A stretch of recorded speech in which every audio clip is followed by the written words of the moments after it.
नमस्कार दोस्तों, AGTA agriculture vacancy के यूट्यूब चैनल पे आप सभी लोगों का स्वागत है।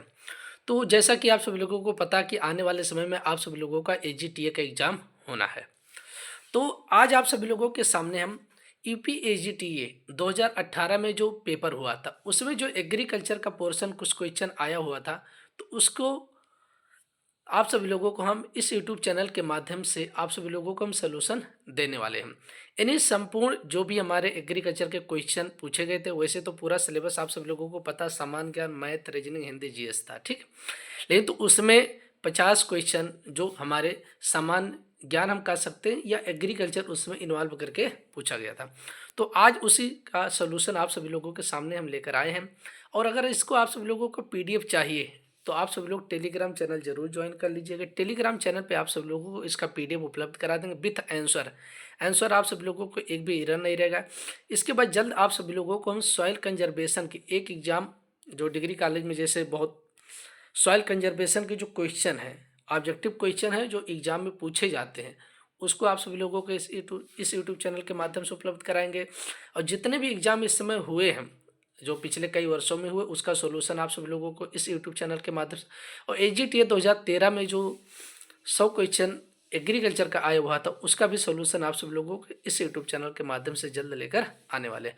तो जो भी लोग हमारे इस यूट्यूब चैनल को सब्सक्राइब नहीं किए हैं, चैनल को सब्सक्राइब करिए, वीडियो को ज़्यादा से ज़्यादा शेयर करिए। और आप सभी लोगों को हम डेली क्विज करा रहे हैं, तो जिनको भी क्विज ज्वाइन करना है, आपको डेली क्विज होता है रात 9 बजे, तो आप सभी लोग इस टेलीग्राम चैनल को ज्वाइन कर लीजिए। यूपी एजीटीए के लिए क्विज आप सभी लोगों को डेली इस यूट्यूब चैनल के माध्यम से हो रहा है। तो चलिए देखते हैं।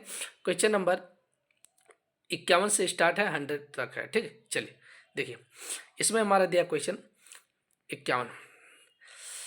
एक पेशेवर गो खिलाड़ी को हराने के लिए गूगल कंप्यूटर प्रोग्राम का नाम बताए। एक पेशेवर गो खिलाड़ी को हराने के लिए गूगल कंप्यूटर प्रोग्राम का नाम बताना। तो हमारा कौन सा कंप्यूटर प्रोग्राम हो जाएगा जो, तो हमारा हो जाए अल्फा गो हो जाएगा। क्या हो जाए? अल्फा गो। यानी इसमें हमारा ऑप्शन कौन सा? दूसरा ऑप्शन सही हो जाएगा, ठीक। एक पेशेवर गो खिलाड़ी को हराने के लिए गूगल कंप्यूटर प्रोग्राम का नाम बताना, तो हमारा हो जाए अल्फा गो हो जाए। क्वेश्चन नंबर 51 हो जाएगा, ठीक। चलिए क्वेश्चन नंबर हम 52 देखते हैं। उत्तर प्रदेश में कुल कितने लोकसभा क्षेत्र है? तो आप सभी लोगों को पता है कि जितने लोकसभा सीटें होंगी उतने लोकसभा क्षेत्र होंगे, ठीक है। तो लोकसभा क्षेत्र की अगर हम बात करेंगे तो लोकसभा सीटों की संख्या कितनी है? 80 है। तो लोकसभा क्षेत्र भी हमारे कितने हो जाएंगे? 80 हो जाएंगे। कितने हो जाएंगे? 80। क्वेश्चन नंबर 52 का हमारा सी ऑप्शन हो जाएगा, ठीक। चलिए नेक्स्ट क्वेश्चन देखते हैं। Question number 53। उच्च पैदावार वाले बीज की किस्म सोनालिका और कल्याण सोना किस फसल से संबंधित? तो आप सभी लोगों को पता है कि कल्याण सोना और सोनालिका जो वो गेहूं की प्रजाति हो जाएगी। किसकी हो जाएगी? गेहूं की। ये कुछ क्वेश्चन जो एग्रीकल्चर का, कुछ क्वेश्चन इसमें जनरल यानी सामान्य ज्ञान, और कुछ क्वेश्चन कंप्यूटर या जनरल टाइप क्वेश्चन पूछे। क्वेश्चन नंबर हम 54 देख लेते हैं। देखिए, सर्व एंड वाली, सर्व और वाली किस शब्द किस से खेल से संबंधित है? तो ये हो जाएगा टेनिस से संबंधित। यानी सर्व और वाली शब्द किस खेल से संबंधित? तो ये किससे संबंधित हो जाएगा? टेनिस से संबंधित है, ठीक। चलिए नेक्स्ट क्वेश्चन देखते हैं। क्वेश्चन नंबर 55 देखते हैं। क्वेश्चन नंबर, ये एजीटीए का ओरिजिनल पेपर है 2018 का, ठीक है। तो आप सब लोग इस वीडियो को ज़्यादा से ज़्यादा शेयर करिएगा और टेलीग्राम चैनल जरूर ज्वाइन करिएगा। टेलीग्राम चैनल का लिंक आप सब लोगों को डिस्क्रिप्शन में उपलब्ध। क्वेश्चन नंबर 55 देखते हैं। रामकृष्ण मिशन का मुख्यालय कहाँ स्थित है? तो रामकृष्ण मिशन का मुख्यालय की अगर हम बात करेंगे तो बेलूर मठ। कहाँ पर? बेलूर मठ, यानी सी ऑप्शन सही हो जाएगा, ठीक। चलिए नेक्स्ट क्वेश्चन देखते हैं। Question number 56। पाल वंश का पहला शासक कौन था? तो पाल वंश का जो पहला शासक था, इसमें कौन सा ऑप्शन है? जो गोपाल। कौन था? गोपाल था, ठीक है। Question number 56। नेक्स्ट क्वेश्चन देखते हैं। क्वेश्चन नंबर 57 देखते हैं, ठीक है। भारत सरकार के न्यूनतम समर्थन मूल्य के अंतर्गत कितनी फसलें सम्मिलित की जाती हैं? यानी भारत, आप सभी लोगों को पता है एमएसपी मिनिमम सपोर्ट प्राइस के अंतर्गत कितनी फसलें? तो 24 फसलें निर्धारित की जाती, जो ये डाटा कब? बुआई से पहले लिया जाता, ठीक। कब? बुआई से पहले, ठीक है। चलिए नेक्स्ट क्वेश्चन देखते हैं। पूसा हाइब्रिड 4 ये किसकी संकर प्रजाति है? तो पूसा हाइब्रिड 4 ये टमाटर की संकर प्रजाति है। किसकी? टमाटर की, ठीक।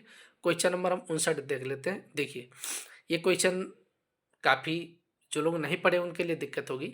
विशेष कृषि क्षेत्र स्थापित करने वाला पहला भारतीय राज्य कौन था? यानी अगर इंग्लिश में देखेंगे, which was the first Indian state to set up a special agriculture zone, तो ये हमारा हो जाएगा उत्तराखंड हो जाएगा। कौन सा? उत्तराखंड। क्वेश्चन नंबर 59 की बात करें, 59 में हमारा सी ऑप्शन सही हो जाएगा। ठीक है, चलिए नेक्स्ट क्वेश्चन नंबर 60 हम देखते हैं। अब देखिए यहाँ पर कैसे कैसे क्वेश्चन पूछे गए हैं जो आप सब लोग उम्मीद नहीं कर सकते एजीटीए की एग्जाम।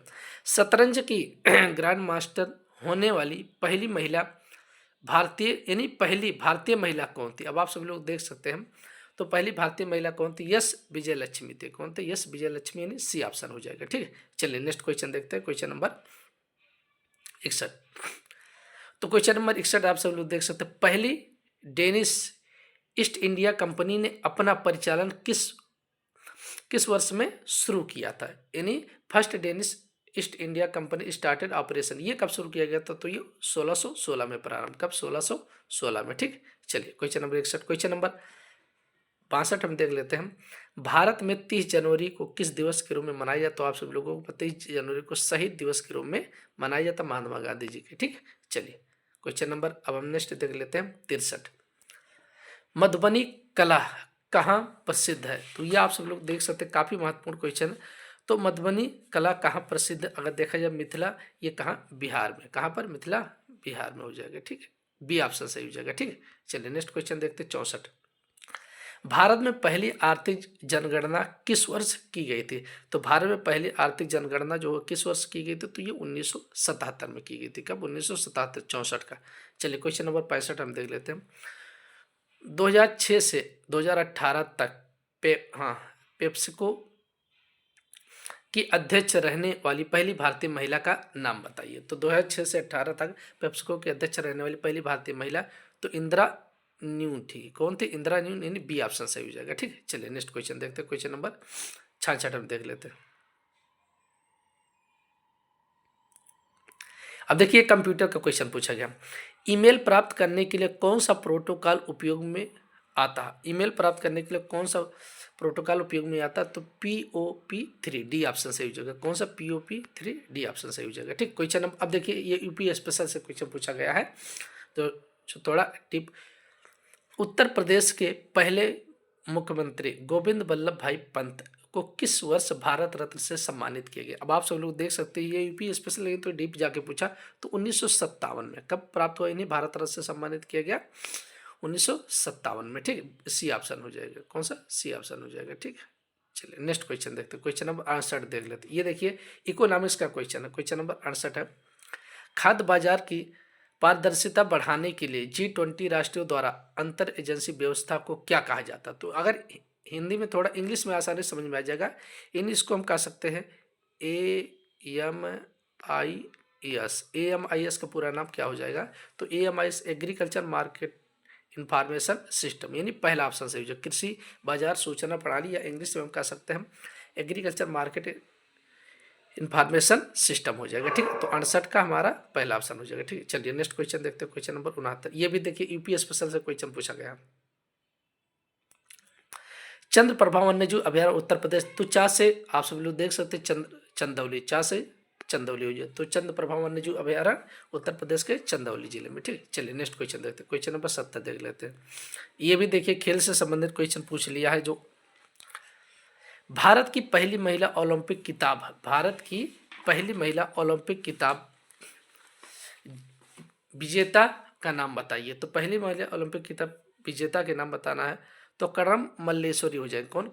करम मल्लेश्वरी हो जाएंगे। ठीक है, तो 70 का डी ऑप्शन सही हो जाएगा। ठीक, क्वेश्चन नंबर 71 देखते चलिए, the story of my experiment with truth के लेखक कौन है? तो अगर इनके लेखक की बात करेंगे, the story of my experiment with truth के लेखक कौन? मोहनदास के गांधी, यानी मोहनदास करमचंद गांधी, हम कह सकते हैं महात्मा गांधी हो जाएंगे। तो 71 का डी ऑप्शन। चलिए 72 देख लेते हैं, क्वेश्चन नंबर 72, पैठन जल विद्युत परियोजना किस राज्य में स्थित है? तो पैठन जल विद्युत परियोजना किस राज्य में स्थित है? तो ये हमारे स्थित है तमिलनाडु में स्थित है। कहाँ पर स्थित है? तमिलनाडु में। ये आपको याद रखना, कहाँ पर स्थित? तमिलनाडु में स्थित। क्वेश्चन नंबर 72 का ए ऑप्शन हो जाएगा। ठीक है, चलिए क्वेश्चन नंबर 73 देख लेते हैं, केरल में स्थित सर्वोच्च पर्वत चोटी का नाम बताइए। तो केरल में स्थित सर्वोच्च पर्वत चोटी का आप सब लोगों को पता है, थोड़ा सिंपल क्वेश्चन है, तो अनामुड़ी हो जाएगा। क्या हो जाएगा? अनामुड़ी हो जाएगा। ठीक, क्वेश्चन नंबर 73 की बात करें, 73 में हमारा सी ऑप्शन हो जाएगा। ठीक है, चलिए नेक्स्ट क्वेश्चन नंबर 74 देख लेते हैं। अब ये देखिए कहीं ना कहीं ये कंफ्यूजन पैदा करेगा। ठीक है, भारत के पिक्सो के तौर पर किससे जाना जाता है? तो भारत के पिक्सो के अगर कोई शॉर्टकट नाम याद करके जाएगा तो उसके लिए दिक्कत हो जाएगा, ठीक है। तो शॉर्टकट अगर नाम याद करोगे तो यहाँ पर पहला यम से देखिए, मकबूल फिदा हुसैन और मोहम्मद फिदा हुसैन। अगर कोई शॉर्टकट नाम याद करके तो उसके लिए दिक्कत, इसमें पहला ऑप्शन सही हो जाएगा, ए ऑप्शन मकबूल फिदा हुसैन हो जाएगा। 74 नंबर की बात करेंगे तो भारत के पिक्सो के तौर पर किसे जाना जाता है? तो ए ऑप्शन मकबूल फिदा हुसैन को जाना जाता है। चलिए क्वेश्चन नंबर 75 हम देख लेते हैं। ये देखिए यहाँ पर मैथ के क्वेश्चन है जो, ठीक है। यदि एक त्रिभुज के सभी 3 आंतरिक कोण 90 डिग्री से कम हो तो यह क्या कहलाता है? अगर देखें एक त्रिभुज है, उसके सभी 3 आंतरिक कोण जो 90 डिग्री से कम हो तो क्या कहलाता है? वो न्यून कोण त्रिभुज कहलाएगा। क्या कहलाता है? न्यून कोण त्रिभुज कहलाता। ठीक है, चलिए नेक्स्ट क्वेश्चन देखते हैं। क्वेश्चन नंबर 76 देखते हैं। ये देखिए, ये तो हर एग्जाम में पूछा जाता है। इसको आपको हम इसके 3 जो है तीनों आपको एक वीडियो के माध्यम से जल्द बता दें। क्वेश्चन नंबर 76, निम्न में से कौन सा पूर्ण जड़ परजीवी टोटल रूट पैरासाइट तो ओरोबैंकी हो जाएगा? क्या हो जाएगा? ओरोबैंकी हो जाएगा। क्वेश्चन नंबर 76 का ए ऑप्शन। क्वेश्चन नंबर 77 की अगर हम बात करते हैं, चलिए देखते हैं। ये भी क्वेश्चन महत्वपूर्ण है। सिंथेटिक ऑक्सीजन कौन सा हो जाएगा? तो आईबीए, इंडोल ब्यूटारिक एसिड, या इसे हम रोटेक्स के नाम से, आईबीए को रोटेक्स के नाम से जाना जाता है। किस नाम से? रोटेक्स के नाम। क्वेश्चन 77 का बी ऑप्शन। क्वेश्चन नंबर 78, ये देखिए, ये बहुत पूछा जाता है हर एग्जाम में। माइकोप्लाज्मा के कारण होने वाली बीमारी, तो माइकोप्लाज्मा के द्वारा होने वाली बीमारी, ब्रिंजल में जो लिटिल बीमारी होता है, छोटी पत्ती, वो माइकोप्लाज्मा के द्वारा होता है। ठीक, चलिए क्वेश्चन नंबर हम देख लेते हैं। ये भी बहुत महत्वपूर्ण है, कई बार पूछा जाता है। मक्का के लिए उगाने से पहले इस्तेमाल करने वाले निम्नलिखित में से कौन सा हम कह सकते हैं हर्बिसाइड, किस हर्बिसाइड का प्रयोग कर सकते हैं? तो हमारा हो जाएगा एट्राजिन हो जाएगा। कौन सा? एट्राजिन। ठीक है, चलिए क्वेश्चन नंबर हम देख लेते हैं। 80 की बात कर लेते हैं। ये भी क्वेश्चन महत्वपूर्ण। भारतीय कपास अनुसंधान संस्थान यानी central institute of cotton research institute, ये कहाँ पर स्थित है? तो ये नागपुर महाराष्ट्र में स्थित। कहाँ पर? नागपुर महाराष्ट्र। 80 का हमारा हो जाएगा। ठीक है, चलिए 80 का बी ऑप्शन। 81 का हम देख लेते हैं। ये भी बहुत पूछा जाता है। किसकी कमी के कारण फल चटकता या फटता है? यानी फलों के फटने के कारण तो बोरान की कमी, पानी तथा बोरान की कमी। 81 का बी ऑप्शन हो जाएगा। ठीक, चलिए 82 देख लेते हैं। Question number 82, stem nodule लटिंग legume की पहचान करें। तो स्टेम नोडुल लेग्यूम की पहचान करना तो सेसबानिया एक्यूलेटी हो जाएगा। क्या हो जाएगा? सेसबानिया एक्यूलेटी। तो क्वेश्चन नंबर 82 का बी ऑप्शन हो जाएगा। क्या हो जाएगा? B option. ठीक, चलिए क्वेश्चन नंबर 83 की अगर हम बात कर लेते हैं। देखिए, नींबू या सिट्रस, आप सभी लोगों को पता है नींबू या सिट्रस कैंकर रोग किसके द्वारा फैलता है? तो आप सभी लोगों को पता है नींबू या सिट्रस कैंकर रोग जो बैक्टीरिया के द्वारा होता है। किसके द्वारा होता है? बैक्टीरिया के द्वारा होता है। ठीक है, अब ये क्वेश्चन आपको कहीं ना कहीं कंफ्यूजन क्रिएट कर रहा होगा, क्योंकि ये अगर आप कहीं पढ़ रहे होगे तो थोड़ा अलग दिख रहा हो। तो इसके बारे में आप सब लोगों को हम पूरा डिटेल बताने वाले हैं। देखिए, grow more grow food grow more food grow more food campaigning watch launch the year. अब देखिए, अधिक अन्न उपजाओ अभियान किस वर्ष प्रारंभ किया गया था? अगर हम बात करते हैं ये लॉन्च किया गया, तो कब ये लॉन्च किया गया था? तो 1940 से 42 में। कब? 1940 से, अगर हम कह सकते हैं 42 लेके चलते, क्या 1940 से ये 42 से लॉन्च किया गया था। ठीक, लेकिन तो ये बना कब था? अगर देखा जाए इसकी कमेटी वाज फॉर्म, तो कमेटी कब बना था? तो 1952 में बना था। क्या बना था? 1952 में। अब यहाँ पर अगर हम बात कर रहे हैं तो इसका आंसर सही नहीं मैच कर रहा। क्या आंसर सही नहीं मैच कर रहा है? अगर हम बात करते हैं ये लॉन्च कब हुआ था, तो ये लॉन्च हुआ था 1942 में। जो हमें डाटा मिला वो 1942 है। ठीक, क्या 1942? लेकिन अगर देखा जाता है तो कमेटी वाज फॉर्म, इसकी कमेटी का गठन कब हुआ? तो 1952 में हुआ था। कब हुआ था? 1952 में। आयोग क्या आंसर माना होगा इसके बारे में मुझे नहीं जानकारी, क्योंकि तो हमारे हिसाब से हमने आपको दोनों ऑप्शन बता दे, जो आपको सही लगे वो आप अपने आंसर कर सकते। क्वेश्चन नंबर देखिए, ये फ्रूट प्रिजर्वेशन का है क्वेश्चन। तरल नाइट्रोजन में -196 डिग्री सेंटीग्रेड अंगों को कोशिकाओं को संरक्षित करने की प्रक्रिया को क्या कहा जाता है? तो क्या कहा जाता है? क्रायो प्रिजर्वेशन कहा जाता है। क्या कहा जाता है? क्रायो प्रिजर्वेशन कहा जाता है। ठीक है, चलिए नेक्स्ट क्वेश्चन देखते हैं। क्वेश्चन नंबर 86, ये भी क्वेश्चन आप सब लोग जानते हैं कि आलू में ब्लैक हेड रोग ये भंडारण के समय ऑक्सीजन की कमी से होता है। आलू में ब्लैक हेड डिजीज भंडारण के समय ऑक्सीजन की कमी से होता है। चलिए क्वेश्चन नंबर 87 देखते हैं। अब देखिए, ये आप सब लोगों को पता है कि खरपतवार फ्लेरिस माइनर किस प्रजाति या किस कुल से संबंधित है? तो आप सब लोगों को पता है कि पोएसी या ग्रेमनिस से संबंधित होता है। किसे? पोएसी या ग्रेमनिस से। तो फ्लेरिस माइनर गेहूं का सबसे हानिकारक खरपतवार होता है, जो जिसका टेस्ट वेट 2 ग्राम होता है। ठीक है, चलिए क्वेश्चन नंबर 88 देखते हैं। ये देखिए, ये क्वेश्चन भी बहुत बड़े बड़े एग्जामों में पूछा जाता है। DIPA क्या हो जाएगा, destructive insect and paste act, ये कब हुआ था, तो 1914 में। कब हुआ था, 1914 में, ठीक। ये अधिनियम कब लागू हुआ था, तो 1914 में। ये आपका ये ऑप्शन, ठीक। क्वेश्चन नंबर 89 देख लेते हैं। इंटरनेशनल राइस रिसर्च इंस्टीट्यूट, ये आप सब लोगों को पता है कहाँ, मनीला, फिलीपींस हो जाएगा, ठीक। क्वेश्चन नंबर 89 का डी ऑप्शन। चलिए क्वेश्चन नंबर हम ये क्वेश्चन देखिए, क्वेश्चन नंबर 90, निम्न में से किसे सांख्यिकी का यानी फादर ऑफ स्टैटिक्स किसे कहा जाता है, तो आर्य फिशर को कहा जाता है। किसे, आर्य फिशर को कहा जाता है, ठीक है। चलिए क्वेश्चन नंबर 91 देखते हैं। अब ये देखिए, ये भी इकोनॉमिक्स के अंतर्गत पूछा गया, निम्नलिखित में से कौन सा एक क्रेता एकाधिकार का उदाहरण है, तो क्रेता एकाधिकार का उदाहरण इंडियन रेल हो जाएगा। क्या हो जाएगा, इंडियन रेल, भारतीय रेल हो जाएगा, ठीक है।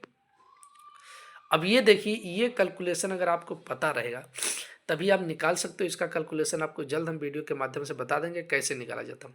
यदि उपयोग या इस्तेमाल की दर प्रति हेक्टेयर 3 किलोग्राम कीटनाशक है, यानी प्रति हेक्टेयर 3 किलोग्राम कीटनाशक प्रयोग कर रहे हैं, तो 0.4 हेक्टेयर में छिड़काव करने के लिए सीमा जीन 80% डब्लू की कितना मात्रा लगेगा, तो आप सब लोग देख सकते हैं 1.5 किलोग्राम लगेगा। कितना, तो अगर हम एक अनुमान लगाते हैं, ठीक है, तो अगर मान लेते हैं वैसे तो 1.5 किलोग्राम होना चाहिए। अगर मान लेते हैं अगर देता है कितना, यहाँ पर आप सब लोग देख सकते हैं कि मात्रा यहाँ पर कितना पूछा गया है, ठीक है। तो 1 हेक्टेयर के लिए अगर देखा जाता है 3 किलोग्राम लगता है, तो 0.4 हेक्टेयर है। अगर मान लेते 0.5 हेक्टेयर होता है तो 1.5 किलोग्राम, लेकिन तो तब भी हमारा ऑप्शन के अनुसार यहाँ कितना हो जाएगा, ऑप्शन के अनुसार सी ऑप्शन हो जाएगा, ठीक है। चलिए 92 का। अब क्वेश्चन नंबर 93 देखते हैं। ये आप सब लोगों को पता है कि heroin one of the major chemical responsible for drugs, ये हमारा हेरोइन जो होता है वो पोस्ता या पॉपी से प्राप्त होता है, पोस्ता या पॉपी से प्राप्त होता है। क्वेश्चन नंबर 93 का बी ऑप्शन, ठीक है। चलिए नेक्स्ट क्वेश्चन देखते हैं। क्वेश्चन नंबर 94 देखते हैं। 94 का आंसर अभी तो मुझे नहीं मिल पाया, हमने काफ़ी प्रयास किया, फिलहाल कोशिश करेंगे आपको टेलीग्राम चैनल पर उपलब्ध करा देंगे। चलिए ठीक है। क्वेश्चन नंबर 95 देखते हैं। ये आप सब लोगों को पता कि गन्ने के मामले में रोपण सामग्री का, तो गन्ने में जो रोपाई के लिए, बुआई के लिए कौन सा ऊपर का 1/3 भाग, गन्ने के ऊपरी का 1/3 भाग प्रयोग करते हैं, क्योंकि इसमें ग्लूकोज की मात्रा अधिक होती है, ठीक है। चलिए क्वेश्चन नंबर 96 देखते हैं। कपास में स्टेम का उपयोग निम्न में से किसके प्रबंध के लिए किया जाता है, तो ये भी क्वेश्चन काफ़ी महत्वपूर्ण, आप सब लोगों को पता है। इसको आप जब तक आप सब लोग पढ़ेंगे नहीं तब तक आप सब लोगों के लिए सिंपल नहीं लगेगा, इसलिए आप सब लोगों को ध्यान रखना है। इसका जो आंसर 96 का हमारा हो जाएगा वो सी ऑप्शन हो जाएगा। सकिंग टाइप के इंसेक्ट के लिए प्रयोग, insect pest, sucking type insect pest के लिए प्रयोग, stem application in cotton followed by management of, तो sucking type insect and pest हो जाए। क्वेश्चन नंबर 96 का सी ऑप्शन। 97 देखते हैं।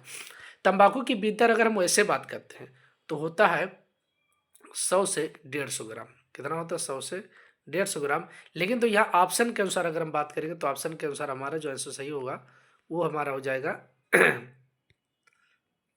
ए ऑप्शन से। तंबाकू की वृद्धि प्रति हेक्टेयर ए ऑप्शन में 1 से 2 किलोग्राम हो जाएगा, ठीक है। क्वेश्चन नंबर 98 देखते हैं।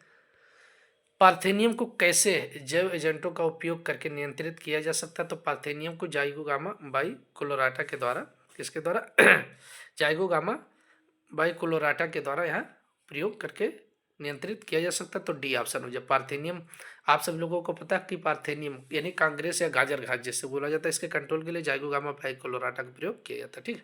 क्वेश्चन नंबर 99 देखते हैं, ठीक है।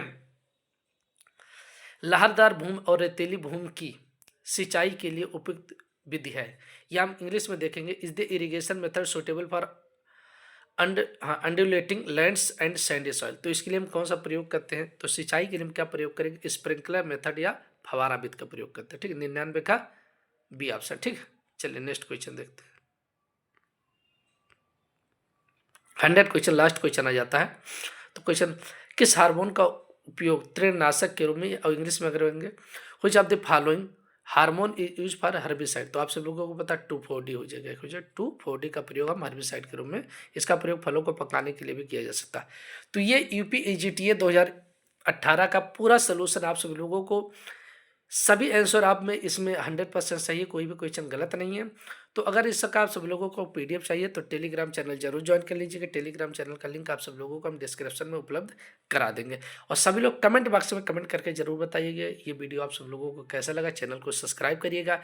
आने वाले समय में जो विभिन्न एग्जाम हुए हैं अदर स्टेट में, यूपी में, एग्रीकल्चर से संबंधित सभी का आप सब लोगों को इस यूट्यूब चैनल के माध्यम से सोल्यूशन मिलता रहेगा। और डेली रात 9 बजे आप सब लोगों को हम AGTA के लिए यूपी एग्रीकल्चर जितने हैं और plus UP special computer science के यानी टेस्ट करा रहे हैं। बाकी मिलते हैं नेक्स्ट वीडियो में।